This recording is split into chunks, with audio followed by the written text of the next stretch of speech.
போகிறது சரியான விஷயமா இருக்கலாம். பட் தனக்கான கார்டியன்றது தன்னுடைய அப்பா, அம்மா இருப்பாங்க. இந்த இடத்துக்கு போறேன்றது அப்பா, அம்மா கிட்ட சொல்லிட்டு போயிருப்பாங்களான்னு கேட்டீங்கன்னா இல்ல. இன்னைக்கு இந்த செய்தியை கேட்கக்கூடிய அந்த தாய் தந்தையர், அந்த பெண்ணோட நிலைமையை நினைச்சு வருத்தப்படுவாங்களா? அல்லது அந்த பெண்ணோட பெயர் இப்படியெல்லாம் பரவிட்டு இருக்கேன்னு நினைச்சு வருத்தப்படுவாங்களா? இப்படி பல பேர் பேசுறாங்களேன்னு வருத்தப்படுவாங்களா? இல்ல ஏன் இவ இப்படி போனா? நான் வளர்த்த வளர்ப்பு சரியில்லன்னு நினைச்சு வருத்தப்படுவாங்களா? நீங்க அவங்களோட பாயிண்ட் ஆஃப் வியூல இருந்து யோசிச்சு பாருங்க. நம்ம குழந்தை எப்படி இருக்குமோ அப்படி யோசிச்சு பார்க்கலாம். ஸோ அந்த பாயிண்ட் ஆஃப் வியூல இருந்து தான் நான் யோசிக்க நினைக்கிறேன். ஏன்னா இன்னைக்கு நீங்க அந்த இடம் இருக்கு இல்லையா? அது வந்து பார்த்தீங்கன்னா, ஒரு எஜுகேஷன் ஹப்ன்னு சொல்லலாம். அந்த நீங்க கோயம்புத்தூரோட ஏர்போர்ட்ல ஆரம்பிச்சு, கோயம்புத்தூர் சிட்டிக்குள்ள போற ஒவ்வொரு பஸ் ஸ்டாப்புமே ஒவ்வொரு காலேஜ் ஸ்டாப்பா இருக்கும். எனக்கு தெரிஞ்சு ஒரு 2,00,000 மாணவ, மாணவியர்கள் படிக்கக்கூடிய அந்த ஒரு ஒரு 4, 5 கிலோமீட்டர் ரேடியஸ்ல மட்டும் நீங்க பார்க்க முடியும். அவ்வளவு பேர் இருக்காங்க.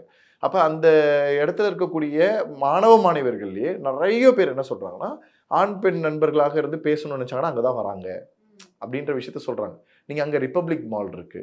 அதே மெயின் ரோட்லயே உங்களுக்கு வந்து பீலாமேட்ல வந்து ஃபன் ரிப்பப்ளிக் மால்னு ஒண்ணு இருக்குன்னு நெனைக்கிறேன். நீங்க மால் போக முடியும். நெறைய இடங்கள் இருக்கு. ஹாட்ஸ்பாட் இருக்கு. நெறைய உங்களுக்கு ஃபுட் ஜர்னி என்ஜாய் பண்ற மாரி ஸ்பாட்ஸ் இருக்கு. நெறைய பிளேஸஸ் இருக்கு. பட் இந்த தனிமையை சார்ந்து போகும்போது தான், தவறானவர்கள் அத ஈஸியா பயன்படுத்திக்கிறாங்க அப்படின்றத தான் இங்க சொல்ல வரோம்.